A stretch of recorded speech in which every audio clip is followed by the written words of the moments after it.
धनबाद में टोटो चालक ने इंसानियत दिखाई है। दरअसल नोटों से भरे पर्स को टोटो चालक ने बैंक मोड़ थाना को सौंप दिया। जांच के बाद पर्स डीजीएमएस के ज्वाइंट डायरेक्टर प्रभात चंद्र भास्कर निकला। वहीं टोटो चालक को सड़क पर पर्स गिरा हुआ मिला था। उसने इसे बैंक मोड़ थाना प्रभारी लव कुमार को सौंप दिया। पर गाड़ी खड़ा किए थे तो वहाँ पे गाड़ी के बगल में मेरा पर्स गिरा हुआ था इनका। तो मैंने पर्स उठाया था तो देखा इसमें पैसे वगैरह बहुत सारा था, एटीएम थी। तो मेरे इनका नंबर ढूंढने की कोशिश किया लेकिन इनका नंबर नहीं मिला। तो फिर मैं सोचा कि थाना में जमा दे देता हूँ। तो वहाँ से यदि सर लोग अपना उनका इंक्वायरी करके उनको पर्स दे दिया जाए।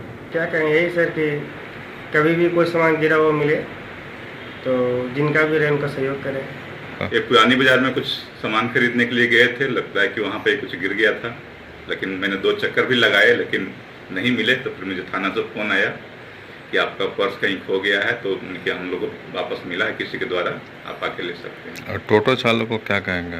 तो चालक को बहुत धन्यवाद बोलना चाहेंगे कि मुझे जो परेशानी हो रही है वो होने वाली थी, उससे